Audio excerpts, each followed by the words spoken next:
dejo el recado.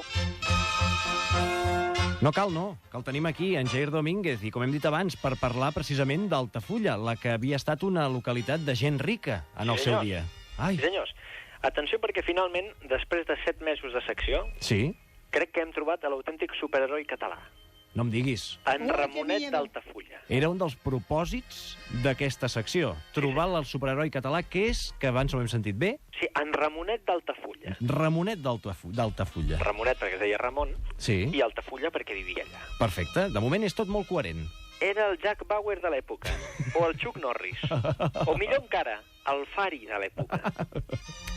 En Ramonet Sí. era un pescador d'Altafulla que sempre anava a pescar amb 2 col·legues. Això ho heu de tenir clar, perquè és molt important.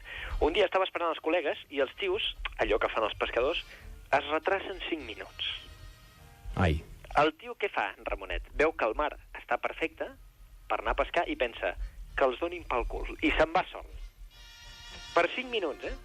Però res, eh? De moment veiem que és un tio que és d'idees fixes. Sí, no, i és puntual, i la gent puntual, si els altres no ho són, s'empipen, i amb raó. Sí, senyor, perquè ja sabem que el mar no espera, eh? No, exacte. Els peixos, si tu no vas allà a l'hora, Se'n foten van. al camp, eh? Sí. Que el mar és molt gran.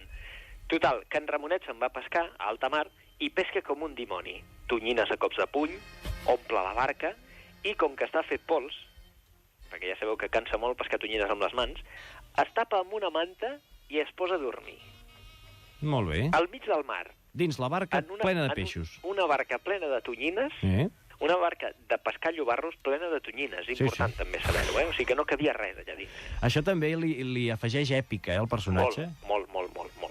Tapat amb una manta d'arpillera. Automàticament, perquè el folklore és així, 6 bruixes que passaven per allà, i quan dic per allà dic pel mig del puto mar, s'enfilen a la barca. Però no sabem si anaven amb un caiac... No, anaven sense cap mitjà de transport, en principi, potser flotant, volant. Potser sí.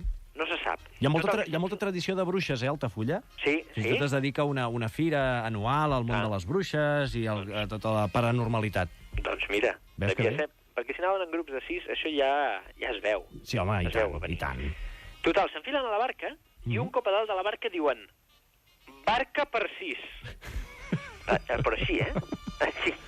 Però allò no s'aixeca. Tornen a dir barca per 6. Res. Allò no es mou. I d'alerta, en Ramonet va rient sota la manta. Això és el més divertit de tot. Ja se n'en fotia, en Ramonet, de les bruixes? Sí.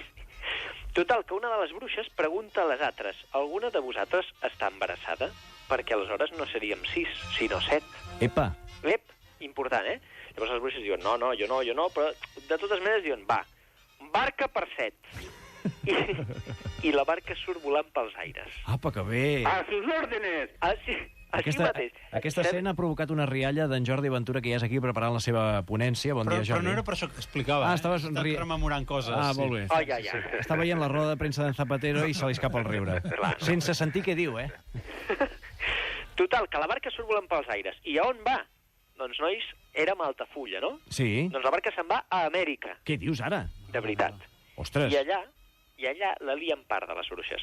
Pedregades per aquí, que ja sabeu què és el que fan, pixen en una bassa, la remenen i cau pedra, bullir gats negres, tirar ossos per la muntanya, menjar nens...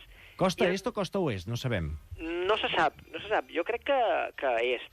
Deu ser est, no? Més aviat. Quin poble! A veure, sortim d'Altafulla... Sí, és el més normal, és arribar a la costa est. Sí, el que trobes abans. És el que trobes abans, no? Perquè si volen seguir ruta marítima, si volen sobrevolar Xangai, ja és... Això ja és una altra cosa. Això ja és una altra cosa, eh?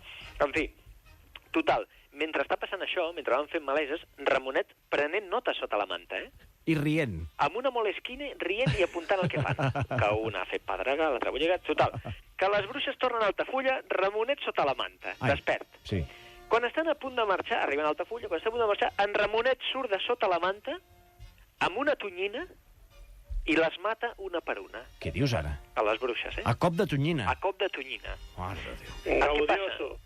Que em mata, eren 6. En mata 5 i en deixa una de viva perquè expliqui el que ha passat i tothom li tingui por. Ja saps, és el que heu de fer. Sempre s'ha de fer això. Un testimoni que ha de quedar. Sí, si tu vols matar una colla de gent, deixa'n on, perquè si no, no ho explicaran. Sí, deixa el malferit segur postrat en una cadira de rodes perquè no es pugui venjar, si és possible, perquè ho expliqui.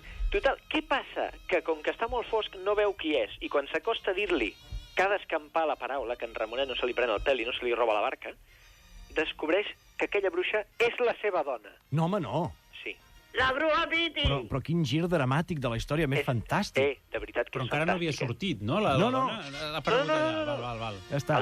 Teníem a Ramonet per un tio solter, però Sí. saps que els pescadors... Per un viva la vida. Aquestes trampes de guió, a mi... Ai. Sí. Ha estat Sí. una cosa una mica Benet i Jornet, això, Sí, una mica, Benet i Jornet i Lost. També. Una mica. Sí. Doncs què fa? No, sí, també podria ser, ho estem esperant des del primer dia. Però què fa un home com Cal, un home com en Ramonet, quan descobreix que la seva dona és una bruixa que se'n va a Amèrica a fer el mal?